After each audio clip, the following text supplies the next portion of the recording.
कल की क्लास में, लास्ट क्लास में ऑलरेडी पढ़ लिया कि फिजिकल चेंज क्या होता है और केमिकल चेंज क्या होता है। फिजिकल चेंज वो होता है जिसमें फिजिकल प्रॉपर्टीज़ क्या होती हैं, चेंज होती है। केमिकली कोई चेंज, केमिकल कॉम्पोजिशन जो पहले था बाद में था वो क्या रहता है, सेम रहता है। केमिकल चेंज क्या होता है, जिसके अंदर एक केमिकल कॉम्पोजिशन चेंज होता है। जो भी चीज़, जो भी सब्सटेंस रिएक्शन में पार्टिसिपेट करते हैं वो सब्सटेंस अपनी आइडेंटिटी खो देते हैं और एक नया सब्सटेंस बनता है जिसकी प्रॉपर्टी क्या होती है, डिफरेंट होती है, ठीक है।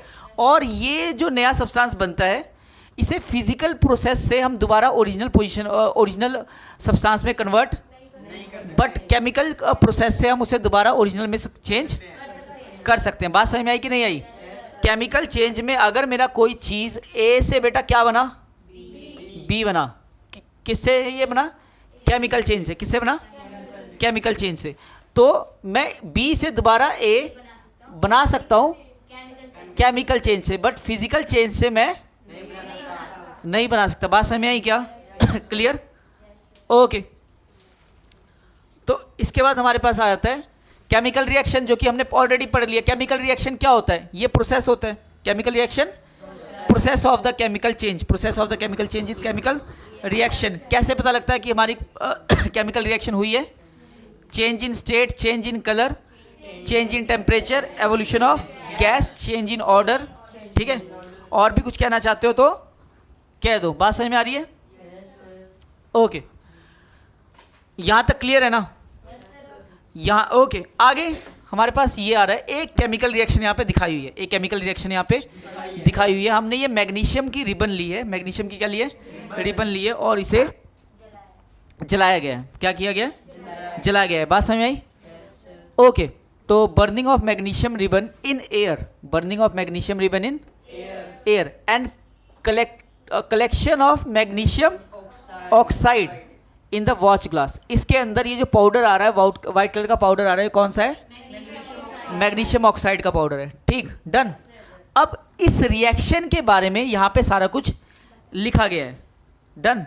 अब इस रिएक्शन के बारे में क्या लिखा गया? जब भी हम देखिए जरा यहाँ पे, जब भी हम मैग्नीशियम रिबन को हम बर्न करते हैं, ओके, मैग्नीशियम को हमने बर्न किया in the presence of air. Air में हमारे पास क्या होता है? ऑक्सीजन। तो हमारा क्या रिएक्शन क्या आता है? MgO2, ठीक। क्या ये बैलेंस है? नहीं, ये बैलेंस नहीं है, तो यहाँ पे मैंने 2 लगाया, यहाँ पे मैंने 2 लगाया, ठीक। मैग्नीशियम क्या है? मैग्नीशियम सॉलिड है बेटा। मैग्नीशियम क्या है? सॉलिड है। तो यहाँ पे मैं छोटा सा S लिख देता हूँ। ऑक्सीजन क्या बेटा? तो यहाँ पे G लिख देता हूँ। ये मैग्नीशियम ऑक्साइड, ये जो पाउडर आया, ये क्या आया बेटा? सॉलिड आया। ये बात क्लियर है कि नहीं क्लियर है? ये बात क्लियर है कि नहीं क्लियर है? डन। तो मैंने मैग्नीशियम रिबन को क्या किया? मैग्नीशियम रिबन का मतलब एक रिबन जैसा, ये रिबन होती है ना लड़कियों की बालों में लगाने वाली, वैसी मैग्नीशियम की मेटल की थोड़ी सी रिबन होती है। बात समझ में आई? तो उसको हमने क्या किया? उसको हमने हीट किया जब in the presence of oxygen, तो फिर वो मैग्नीशियम जो था वो किसके अंदर कन्वर्ट हो गया? Magnesium oxide. ये करने के दौरान जो मैग्नीशियम होता है, मैग्नीशियम ऑलरेडी पड़ा रहता है, तो उसके ऊपर एक ऑक्साइड की लेयर बन जाती है। क्या बन जाती है? ऑक्साइड की लेयर। अभी तुमने मैग्नीशियम को जलाया नहीं, जब ये जलता है ना, जब ये जलता है तो ना डेजलिंग वाइट सी क्या आती है? फ्लेम आती है, मतलब एक वाइट लाइट की फ्लेम आती है, डन। बट अगर आप बिना इसे साफ किए जलाने लगोगे तो वो इतनी ज़्यादा अच्छी फ्लेम नहीं होगी, वो बर्न ही नहीं होगी। समझ आई बात? क्योंकि उसके ऊपर हमारे पास मैग्नीशियम ऑक्साइड की एक लेयर जमी हुई है। कौन सी जमी हुई है? मैग्नीशियम ऑक्साइड की लेयर। और उस लेयर को कहते हैं प्रोटेक्टिव लेयर। उस लेयर को क्या कहते हैं? जो रिएक्शन को होने मतलब कि इससे मिलके जब हम जलाएंगे, बर्न करेंगे, तो ये वाइट पाउडर बनने, किस किस को क्लियर हो रहा है? क्लियर हो रहा है, डन।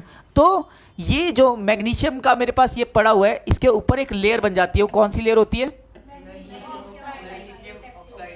और इसे प्रोटेक्टिव लेयर कहते हैं। क्या कहते हैं? और इसे क्यों कहते हैं प्रोटेक्टिव? ठीक, क्योंकि ये मैग्नीशियम को ऑक्सीजन से रिएक्ट करके मैग्नीशियम ऑक्साइड पाउडर बनाने नहीं देती। समझ आएगी बात? तो हम जब भी ये रिएक्शन करते हैं, तो रिएक्शन करने के दौरान हम सबसे पहले क्या करते हैं? इसे साफ करते हैं, इसे घिसते हैं, सैंड पेपर से इसे क्या करते हैं? घिसते हैं, ताकि इसके ऊपर जो प्रोटेक्टिव लेयर है मैग्नीशियम ऑक्साइड की, वो क्या हो जाए? हट जाए और उसके बाद जलाते हैं, तो उसके बाद जलाने से हमारे पास क्या होता है, वो रिएक्शन होने लगती है, रिएक्शन होने लग जाती है, वाइट फ्लेम अच्छे से मिलने लग जाता है, हाँ या ना? ओके, और नीचे वाइट पाउडर जो है मैग्नीशियम ऑक्साइड का वो इकट्ठा होने लगता है, इसे वाइट ऐश भी कहते हैं। क्या कहते हैं? वाइट ऐश। मैग्नीशियम ऑक्साइड का जो कलर होता है वो किस कलर का होता है? वाइट कलर का होता है। मेरी बात समझ में आई कि नहीं आई? ओके, अगर तुम्हारे को मेरी बात समझ में आई तो ये एक बार पढ़ के देखें क्या? डन, ठीक है। Magnesium is silvery white metal. Magnesium कैसा मेटल होता है बेटा? ये कौन याद करेगा? मैग्नीशियम का कलर कौन याद करेगा? ठीक, क्योंकि हमारे को पता होना चाहिए कोई भी हमारा एलिमेंट है, कोई भी हमारी गैस है, वो कौन से कलर की होती है। मैं बात समझ में आई? तो मैग्नीशियम जो है एक सिल्वर वाइट कलर का मेटल होता है। Magnesium ribbon which we usually has a coating of magnesium oxide. जो भी हम मैग्नीशियम रिबन बाजार से लेकर आते हैं उसके ऊपर किसकी कोटिंग होती है बेटा? On its surface which is formed by the slow action of oxygen in air. वो बनती कैसे है? ऑक्सीजन के स्लो एक्शन की वजह से, जो कि धीरे धीरे मैग्नीशियम ऑक्सीजन से रिएक्ट होकर ये परत बनती है। बात समझ में आ रही है?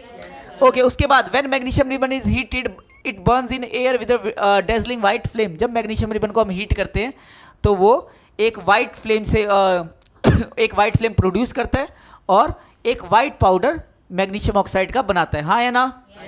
Okay, so before burning in air, तो जलाने से पहले हमको क्या करना पड़ता है? मैग्नीशियम रिबन को क्लीन करना पड़ता है। क्यों क्लीन करना पड़ता है? क्लीन विद, और किससे क्लीन करते हैं हम? सैंड पेपर से क्लीन करते हैं। क्यों क्लीन करते हैं?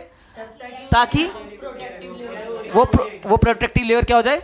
हट जाए। तो कि जब वो प्रोटेक्टिव लेयर हट जाएगी तो रिएक्शन बहुत अच्छे से और वाइट फ्लेम हमारे को देखने को समझ आ गई बात, ये रिएक्शन। Okay, done. तो बेटा नोट करो।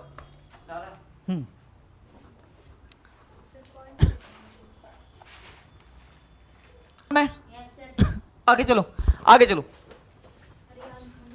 चलो देखिए, हमारे को chemical reactions happen in our daily life. Done. Digestion of food के दौरान भी क्या होता है? हमारी बॉडी में केमिकल रिएक्शन होता है। Respiration, it is a breaking of food. ये यहाँ पे भी क्या होता है? केमिकल रिएक्शन होता है। रस्टिंग ऑफ आयरन में केमिकल रिएक्शन हो रहा है। Formation of curd chemical reaction है। Burning of wood chemical reaction है। बर्निंग ऑफ फ्यूल भी क्या है? केमिकल रिएक्शन है। ये आपको पता होना चाहिए, ठीक। इसके बाद जब मैं आता हूँ तो मैं देखता हूँ रिएक्टेंट्स एंड प्रोडक्ट्स। आपको पता है रिएक्टेंट्स एंड प्रोडक्ट क्या होते हैं? आप बताओ बेटा, रिएक्टेंट्स एंड प्रोडक्ट क्या होते हैं?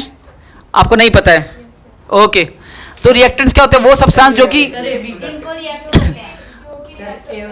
रिएक्शन, ठीक है, केमिकल रिएक्शन हो रहा है ना, दो चीजें मिलकर तीसरी चीज बनाएंगी।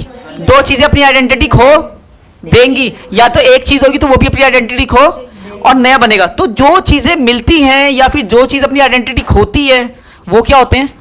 रिएक्टेंट। रिएक्टेंट, ठीक है। ओके, और रिएक्टेंट जो है केमिकल रिएक्शन में लेफ्ट साइड में लिखे जाते हैं। कहाँ लिखे जाते हैं?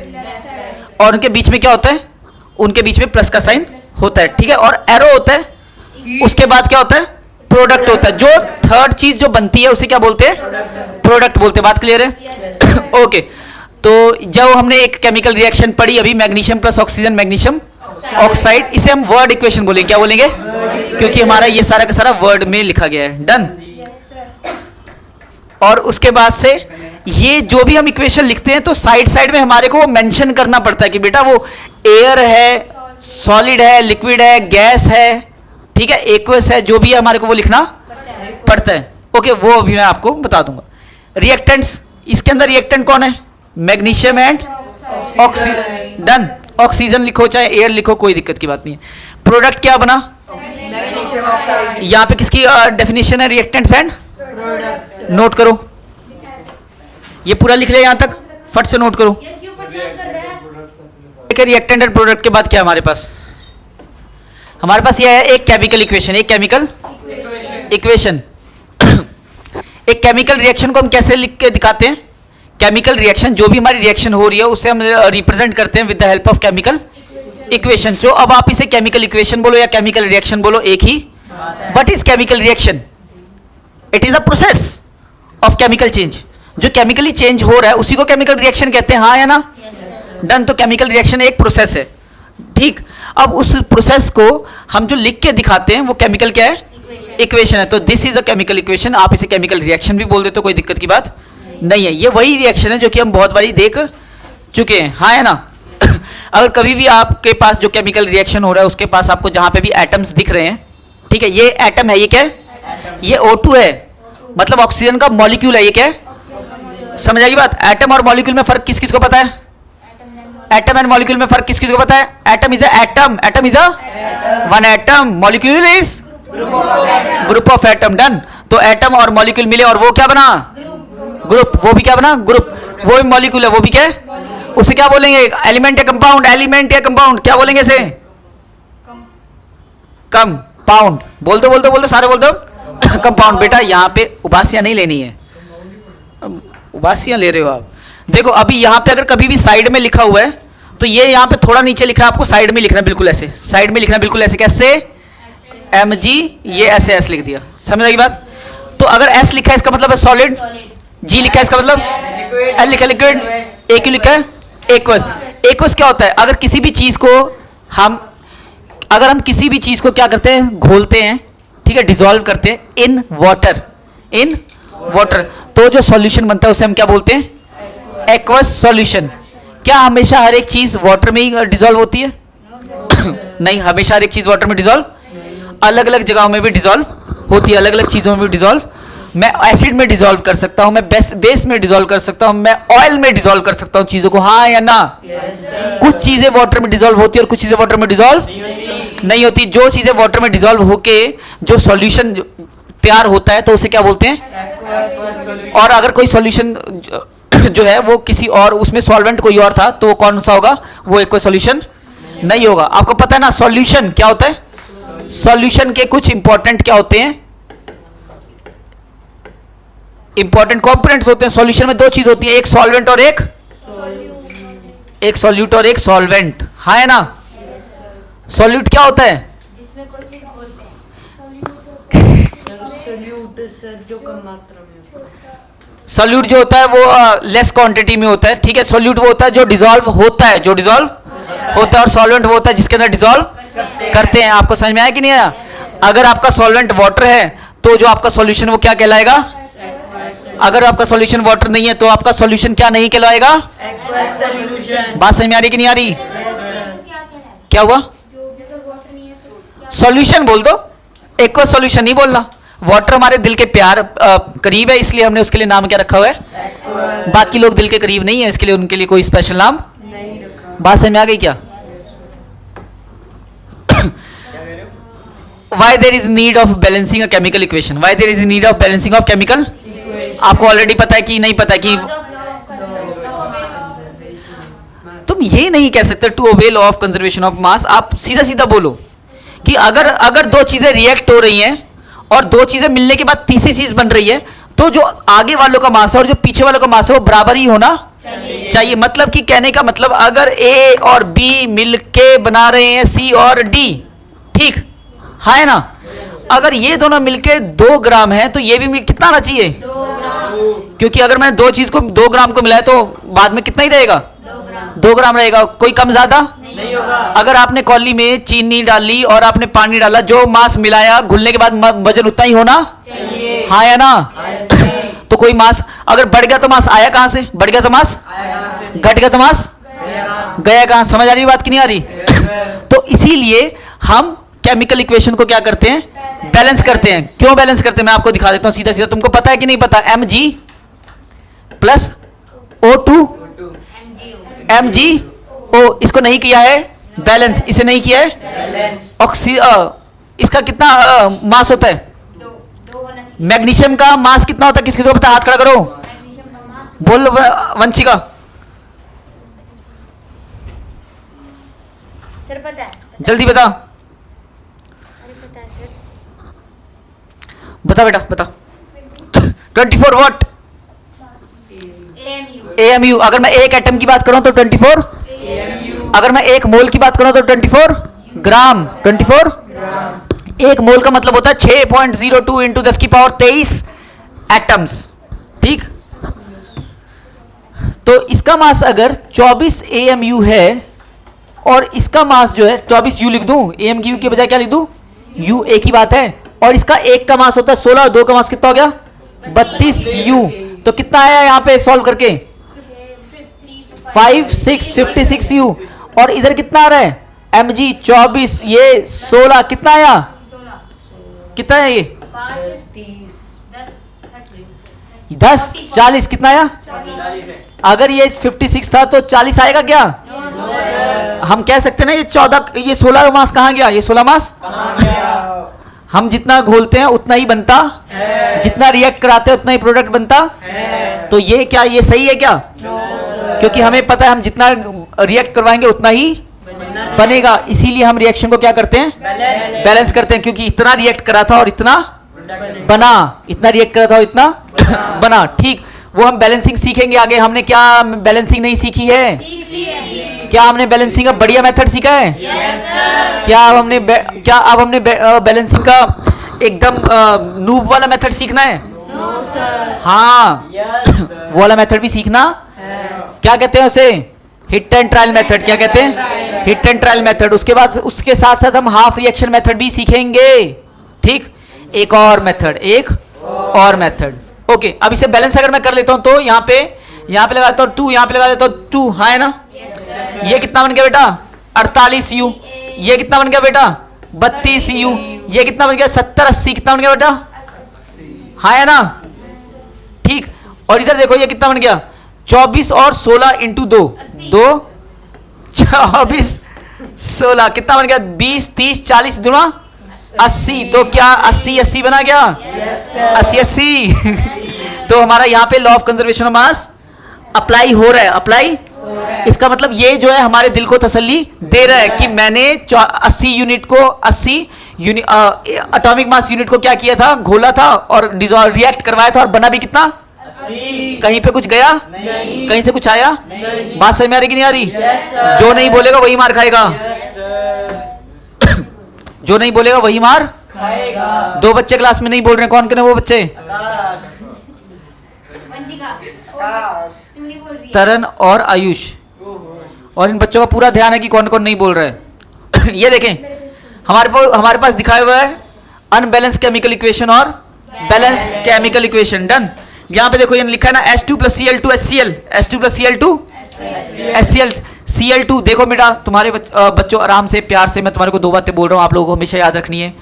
डायटोमिक गैस कौन कौन सी होती है, डायटोमिक गैस 2-3 डायटोमिक गैसेस हैं जो कि याद रखनी है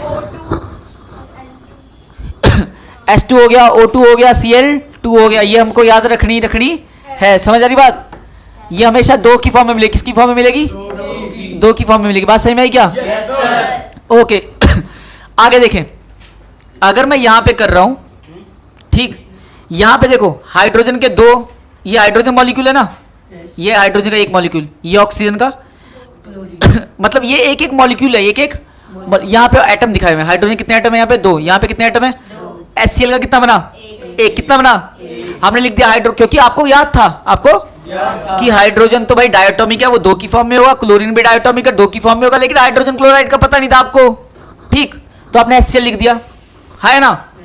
तो यार यहाँ पे 2, यहाँ पे 2, यहाँ पे 1, क्या ये बैलेंस है, क्या बैलेंस होनी चाहिए, हम ये थोड़ी ना कहेंगे कि भाई अब देखो तुमने मास के टर्म में पिछले पेज पे सीखा, किसके टर्म में सीखा कि मास जितना यहाँ था मास उतना, जितना हमने मास रिएक्ट कराया उतना ही मास का प्रोडक्ट बनना।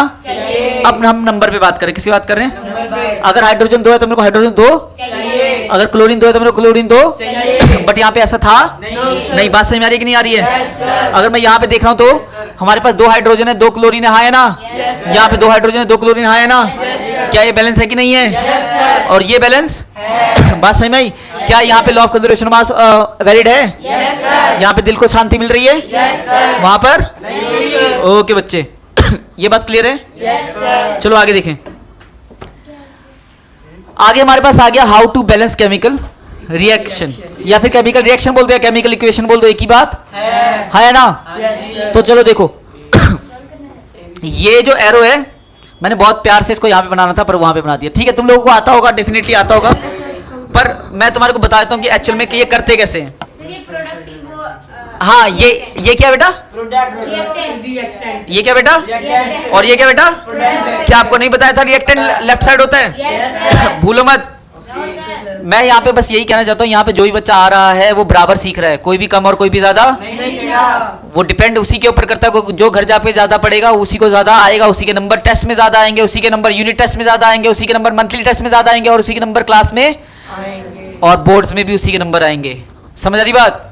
यहाँ पे आके बस एंजॉयमेंट के लिए मत आना, ठीक है? आना है तो घर पे जाके पढ़ना भी। यहाँ पे आके अब तुमने लोगों ने अपना टाइम सेक्रीफाइस कर दिया है, तुमने आके बलिदान दे दिया। आज के दिन के 3 घंटे तुम यहाँ पे सेक्रीफाइस कर चुके। अब तुमने ध्यान देना कि तुम्हारा ये 3 घंटा बर्बाद ना हो। मतलब कि तुमने जो इस 3 घंटे में सीखा वो चीज हमेशा क्या रखनी है हमने। बात समझ में आ रही है कि नहीं आ रही? ओके। ये LHS है और ये क्या है? RHS है। बात समझ में आई?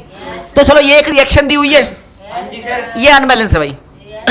अभी हमने यहाँ पे सीखा एटम्स के हिसाब से। किसके हिसाब से?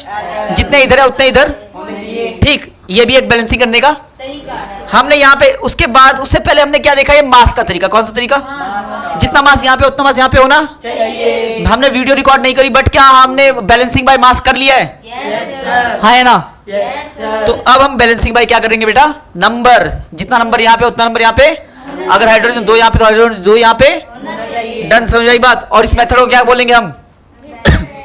हिट एंड ट्रायल मेथड बोल देते हैं। कोई दिक्कत की बात नहीं है। ओके, चलो यहाँ पे देखो, आयरन के कितने एटम है लेफ्ट हैंड साइड पे? 1। आयरन के कितने एटम है लेफ्ट हैंड साइड पे? 1। 1 मिनट टाइम दो मेरे को।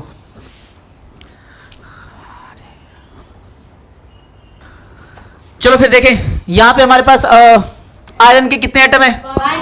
अगर यहाँ पे 1 लिखा है, इसका मतलब मैं क्या समझ सकता हूँ? 1 क्या?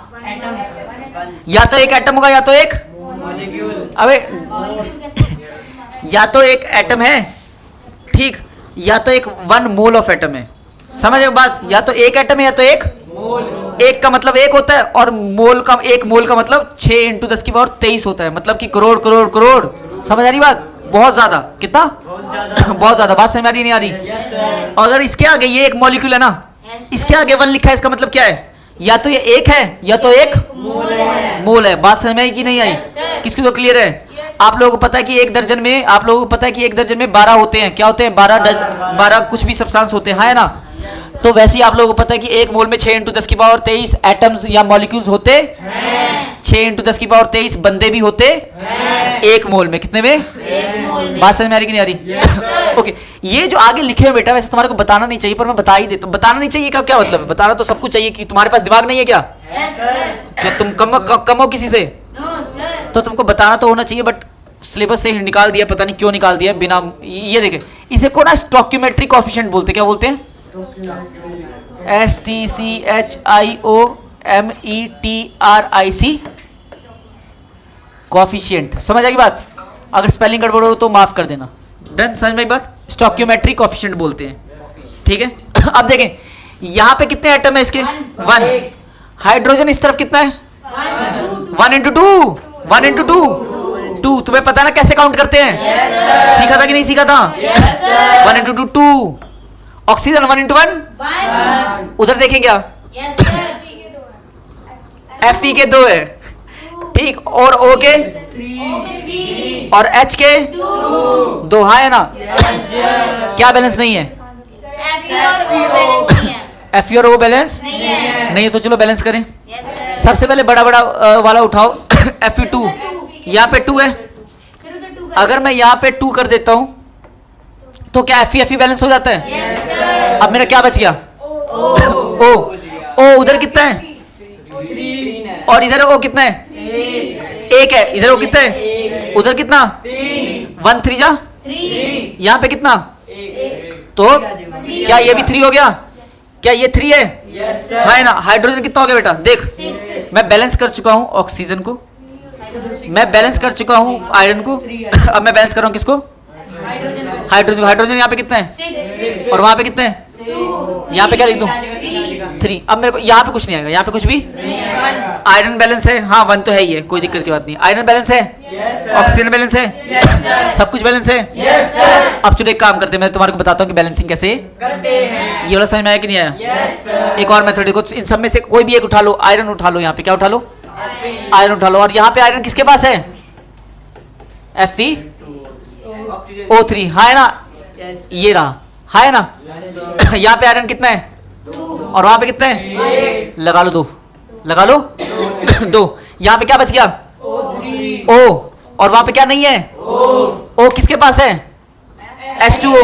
H2O, H2O डाल दो। अब क्या डाल दो?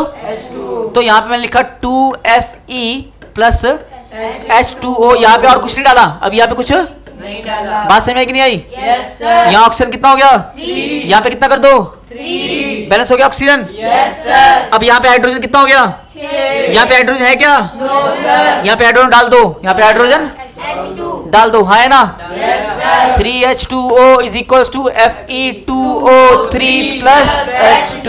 यहाँ पे हाइड्रोजन कितना बेटा? 3 2 जा 6। यहाँ पे किसको समझ में आया? Yes sir. एक एक उठाओ, एक एक उठाओ, उसे बैलेंस करो। जब दूसरा जो बच गया उसको दोबारा ऐड करो, उसे बैलेंस करो। फिर जो तीसरा आया उसे डालो, उसे बैलेंस करो। बात समझ में आई कि नहीं आई? Yes sir. बात समझ में आई कि नहीं आई? Yes sir. हमेशा एक बात याद रखना, हाइड्रोजन को लास्ट में बैलेंस करेंगे।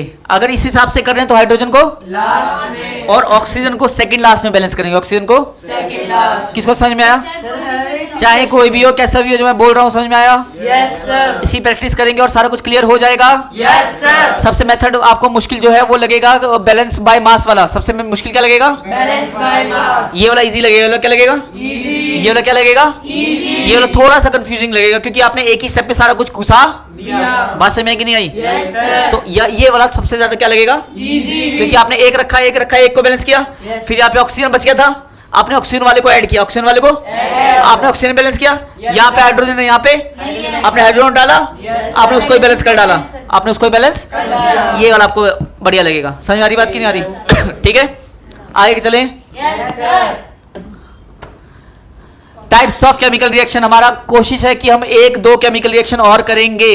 अभी तक हमने बस एक ही केमिकल रिएक्शन बढ़िया से करी। वो कौन सी है? Burning of magnesium ribbon. Burning of magnesium का कलर क्या होता है? सिल्वर। डन। तो हमारे पास सिल्वरी वाइट ठीक है। कॉम्बिनेशन रिएक्शन क्या होती है? आपको देखो, ये रिएक्शंस हैं जो कि बेटा हम लोगों ने पढ़नी। ठीक है, combination reaction, decomposition reaction, exothermic reaction, endothermic reaction, single displacement reaction. Single displacement reaction का मतलब डिस्प्लेसमेंट रिएक्शन ही होता है। डबल डिस्प्लेसमेंट रिएक्शन अगर रिडॉक्स रिएक्शन आ गया और प्रेसिपिटेशन रिएक्शन आ गया। बात समझ में आ रही क्या? Yes sir. तो यहाँ पे कॉम्बिनेशन रिएक्शन में क्या होता है? ये होता है। कॉम्बिनेशन रिएक्शन में क्या होता है? ये होता है। ठीक, 2 या 2 से ज्यादा चीजें मिलकर एक बनाती हैं। ठीक है, 2 या 2 से ज्यादा रिएक्टेंट मिलकर एक रिएक्टेंट कंबाइन हो गए। क्या हो गए? कंबाइन हो गए। हाँ है ना? ओके, जैसे कि तुम सारे बहुत सारे स्टूडेंट और तुम सबने मिलकर एक क्लास बनाई। समझ आ गई बात? वैसे ये 2 है, दोनों मिलकर एक कंपाउंड बनाया। ठीक, कॉम्बिनेशन का उल्टा हो जाता है हमारा डीकंपोजिशन रिएक्शन, जिसमें एक जो होता है वो टूट के 2 बनाता है। 2 या 2 से ज्यादा बना सकेगा। समझ में आया कि नहीं आया? ओके, तो अगर मैं तुमसे बात करूं कि जो हमने मैग्नीशियम ऑक्साइड, मैग्नीशियम को जो क्या किया था, ऑक्सीजन के प्रेजेंस में बर्न किया था, वो हमारा कॉम्बिनेशन था या डीकंपोजिशन था? ठीक, क्योंकि 2 थे और 2 जाके मिलकर एक बन गए थे। हाँ है ना? Yes sir.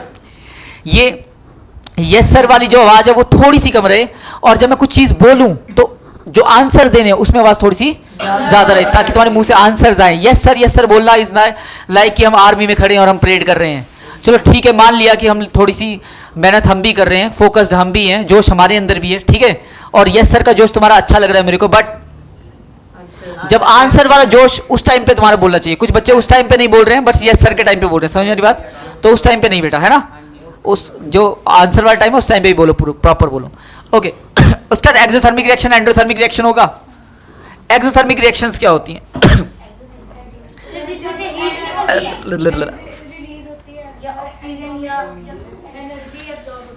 ठीक है, चलो मैं तुम्हारे को सीधा सीधा बता देता हूं। एक्सोथर्मिक रिएक्शन वो होती है जिसमें से हीट रिलीज होती है, जिसमें से हीट, जो भी रिएक्शंस होते हैं बेटा, जो भी रिएक्शंस होते हैं उसमें हमको 2 काम करते हैं। ठीक है, मतलब ज्यादातर, मतलब कुछ रिएक्शन में या तो उसको गर्म करेंगे, या तो जब मैं रिएक्शन करूंगा उसमें से गर्मी बाहर, या तो मैं रिएक्शन में हीट दूंगा या रिएक्शन में से हीट बाहर, 2 में से एक काम। अगर मैं रिएक्शन में हीट दे रहा हूं तो वो एंडोथर्मिक है, वो और अगर रिएक्शन में से हीट बाहर निकल रही है तो समझ आ रही बात कि नहीं आ रही? डन। ओके, इसके बाद डिस्प्लेसमेंट डायरेक्शन होता है। इसके बाद क्या होता है? Displacement direction. यहाँ पे देख के क्या पता लग रहा है? आप में से कोई भी एक बोलेगा लड़का। एक मिनट रुक जाओ। हाँ भाई बोल रहे हो, बोलो। अरे बोलो। इस इधर क्या हो रहा है? ये यहाँ पे देख के समझ के बताओ कि क्या हो रहा है यहाँ पे। यस। बी सेपरेट होके ए और सी मिला के वो रिएक्ट करके। अच्छा, आपने कुछ ना कुछ तो बोला ऋषि, नहीं आता आपको? ठीक है, ओके। प्रिंस, यहाँ पे क्या हो रहा है?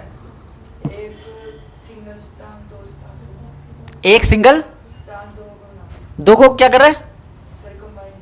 कंबाइन कर रहा है। नहीं नहीं, ऐसा तो नहीं हो रहा। सिद्धार्थ। हाँ जी सर। हाँ जी बेटा। क्या दिख रहा है यहाँ पे? कुछ तो दिख रहा होगा। सर मान लो आप ए हो और बी आपका दुश्मन है, तो आपने क्या किया? बी को निकाल बी को निकाल ले सर बाहर, और फिर क्या किया आपने? सी सी को को जुड़ गया। ऐड। ठीक। जमा दोस्त। तो यही तो हो रहा है ना। तो ए जो है, ए ज्यादा रिएक्टिव है और बी क्या है? कम रिएक्टिव है। ठीक है, तो ए ने बी को बी के कंपाउंड से लात मार के बाहर निकाल दी यस और बी की जगह जमा दोस्त। ले ली, बी की जगह ले ली। समझ आ गई? बी की जगह ले ली, बी की। जगह। किसको समझ में आया? किसको नहीं आया? क्यों नहीं आया? देखो, आपको लग नहीं रहा कि ए ने बी को धक्का मार के निकाल दिया यस सर। और उसकी जगह ले ली। देखो, एक की बी के पास पहले कौन था? तो ए ने बी को भगा दिया और सी के पास कौन आ गया? ए, और बी को बाहर निकाल दिया। हाँ है ना? ओके, तो यहां पे देखो फिर से। ओके बेटा, देख, कभी भी ना डिस्प्लेसमेंट रिएक्शन के अंदर क्या होता है? एक रिएक्टेंट ये है, एक रिएक्टेंट ये है। ये जो है ये ज्यादा रिएक्टिव है। ये क्या है? ज्यादा रिएक्टिव है। ये क्या? ए क्या है? ज्यादा रिएक्टिव। किससे? बी से। बी से तो बी के कंपाउंड में से ए बी को हटा के उसकी जगह ले लेगा। जो मोर रिएक्टिव सब्सटेंस होते हैं वो लेस रिएक्टिव सब्सटेंस को उसके कंपाउंड में से निकाल के उसकी जगह ले लेते हैं। समझ में आई बात कि नहीं आई? जब आप ये कैसे पता चलेगा वो ज्यादा रिएक्टिव है? बेटा, रिएक्टिविटी सीरीज केदारनाथ का माली आलू जरा फीके। हाँ है ना? क्या क्या मेरा कड़ा आपको साफ दिख रहा है? Yes sir. क्या ये पहले साफ था? पता नहीं सर। नहीं था। मैं कह रहा हूं ना, नहीं था, नहीं था। ठीक, तो इसको मैंने रिएक्शन करवाया तो आराम से, है ना? समझ आ गई बात? तो अल्मुनियम जो होता है वो सिल्वर से ज्यादा रिएक्टिव होता, तो अल्मुनियम ने सारी इंप्योरिटीज लेके अपने साथ चला गया था। समझ आ गई बात? Yes sir. ओके। आगे देखिए, double displacement reaction. Double displacement reaction में क्या है? अच्छा, अब तो ये मेरे को वंशिका बताएगी कि डबल डिस्प्लेसमेंट रिएक्शन मेरे को क्या दिख रहा है।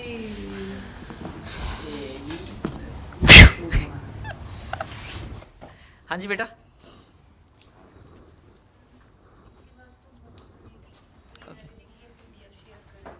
ये कौन सी क्यों शेयर करेगी? मैडम ने हार्ड कॉपी भेजी है, मतलब?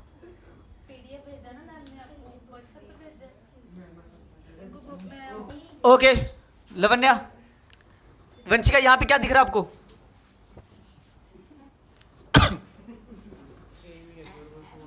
पहले ए बी क्या थे? साथ में थे, फिर सी और सी डी, बाद में ए डी के साथ चला गया और बी सी के साथ चला गया। हाँ है ना?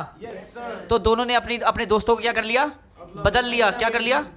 बदल लिया। ओके, एक इसके साथ गया। देखो ध्यान से देखो, और ध्यान से देखो, अच्छे से देखो। इतना यहाँ पे कॉमेडी नहीं चल रही है और मैं थोड़ा सा प्यार से पढ़ा रहा हूँ। थोड़ा सा मैंने अपनी शक्तियों का इस्तेमाल नहीं किया। तुम लोग भूल गए हो कि मैं कौन हूँ। समझ आ रही बात? ओके, कॉमेडी नाइट नहीं चल रही है, क्लास चल रही है सीरियस। और ध्यान से देखो इसे, और ध्यान से देखो। मैं चाहता हूं कि एक और चीज, कोई भी इस बार कोई भी इसमें और एक चीज, आपको पता है दोनों ने दोस्त बदल लिए, हाँ है ना? Yes sir. एक और चीज देखनी है, ढंग से देखनी है और देख के बताओ कि आपको क्या दिख रहा है। जो आप बताना चाहता है हाथ खड़ा करें ढंग से। जा जू जा, जिसको बताना वो हाथ खड़ा करे। जू जा हाँ बोलो। सर हर चीज में दो चीजें हैं। हर चीज में 2 चीजें, ओके। सर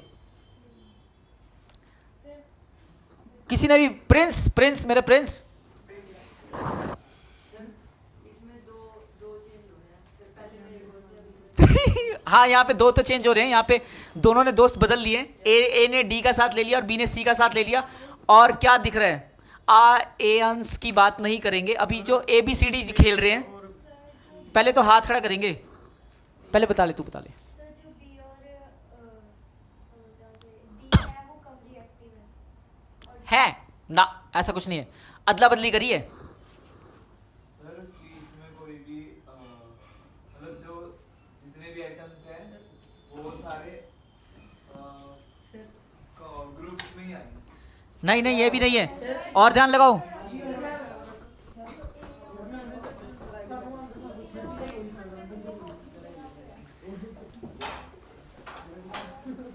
उल्टा है यहाँ पे थोड़ा, मेरे को आवाज आई थी थोड़ी ना, कोई नहीं मैं करता हूँ।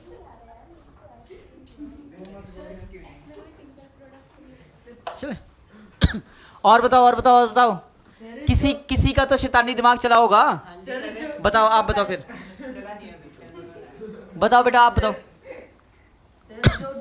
सर जो रिएक्टेंट का मास था सर वही बात मास, सर यहाँ पे मास का तो पता भी नहीं लग रहा कुछ। सर ए भी अपनी जगह उधर, सी भी अपनी जगह, बी भी अपनी जगह। बेटा छोड़ो,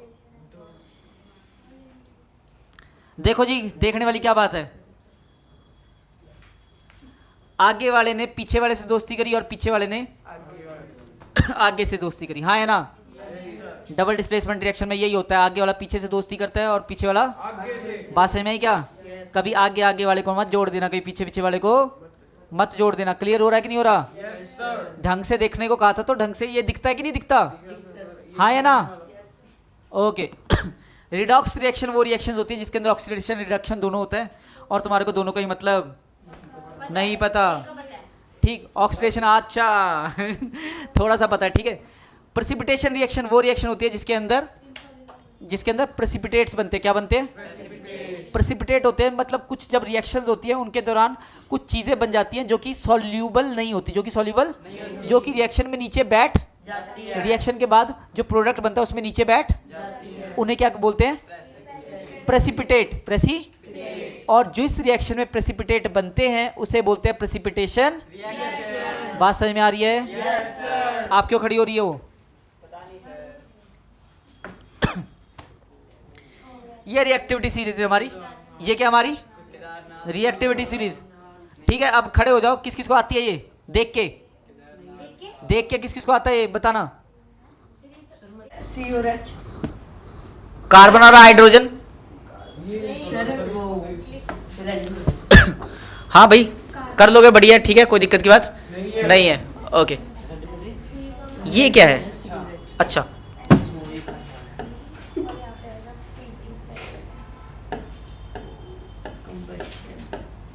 अब ठीक है, ओके।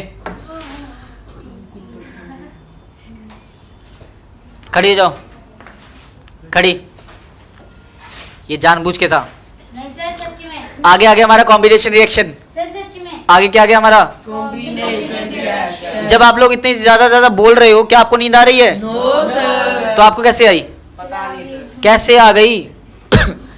ओके, कॉम्बिनेशन रिएक्शन के बारे में पता है कि नहीं पता आपको? Yes sir. कॉम्बिने दो चीज मिलके एक चीज बनाते हैं। बस ठीक है, इससे ज्यादा नहीं करेंगे, नेक्स्ट क्लास के लिए भी बचा के रखना है। समझ आई बात? क्योंकि स्टार्ट होगा तो खत्म नहीं होगा।